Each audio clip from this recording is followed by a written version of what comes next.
వాళ్ళు నీకు ఎక్కువ కాదు, నీళ్ళు నాకు ఎక్కువ కాదు. పుష్ప పాయింట్స్. పుష్ప 2 ట్రైలర్కి సంబంధించిన అంశాలు, దృశ్యాలు, ఎమోషన్స్ మరియు కథ తీరును ఇందులో మనం చెప్తున్నాం.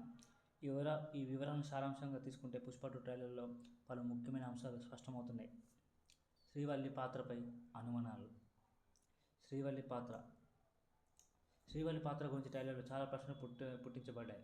ఆమె బతికే ఉందా, లేదా పుష్ప జ్ఞాపకాలలోనే ఆమె కనిపిస్తుందా?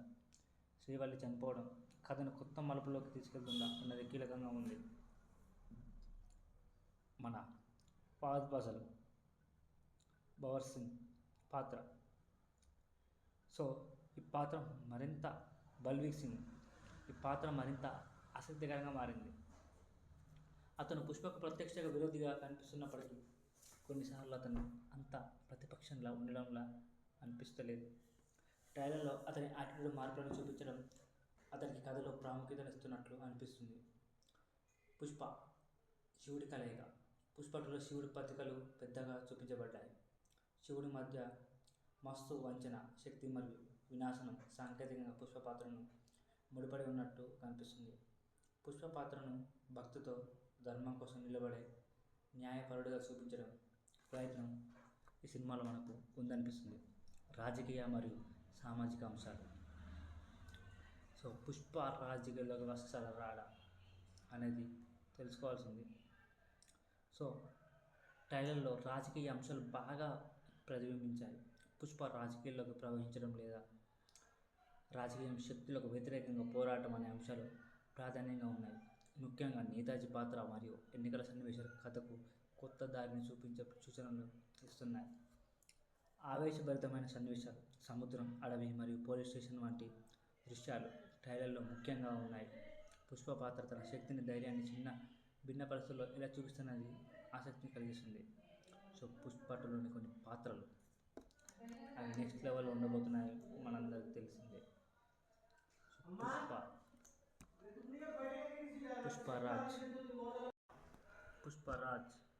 పుష్ప 2లో కొత్త పాత్రలు, కొంతమంది అంతర్జాతీయ క్యారెక్టర్లు ట్రైలర్లో కనిపించడం కొత్త మలుపులు ప్రతీక. అది థాయిలాండ్, చైనా, జపాన్ అని మనకు తెలియదు. జగపతిబాబు వంటి నటుల పాత్రలు కీలకంగా ఉంటాయని అర్థమవుతుంది. ద్రవ్య సంబంధం. ట్రైలర్లో డబ్బు చుట్టూ కథ నడుస్తున్న సంకేతాలు స్పష్టంగా ఉన్నాయి. పుష్ప తన సంపదను తిరిగి పొందడంపై ప్రధాన దృష్టి సారించబోతుందని అనిపిస్తుంది. సాంకేతిక నైపుణ్యాలు, visual effects, background music, action సీక్వెన్స్లు కథకు బలంగా ఉంటున్నాయి అనిపిస్తుంది. ఎర్రచందనం పర్వతం, ఆపై దాని చుట్టూ రేపిన కలకలం, పోలీసులకు ఎదురుగా నిలబడడం వంటి అంశాలు గట్టిగా భావోద్వేగాలను రేకెత్తించాయి. చివరి పంచ్ డైలాగ్. ఇది పుష్ప కాదు, వైల్డ్ ఫైర్. పుష్ప అనుకుంటా, వైల్డ్ ఫైర్.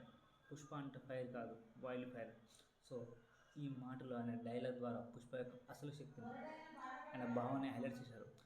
ఈ ట్రైలర్లో పుష్పను పెద్ద విజయ్ చేసేందుకు పునాది వేస్తుంది. కథలోని తీరని ప్రశ్నలు, అనుకోని మలుపులు మరియు పుష్ప పాత్రలోని కొన్ని కోణాలు ప్రేక్షకుని ఆకట్టుకునేలా ఉన్నాయి. మీరు చేసిన దృష్టికోణం ఈ ట్రైలర్కి సంబంధించిన అనేక సీక్రెట్లు విశ్లేషించే ప్రయత్నం చేశారు.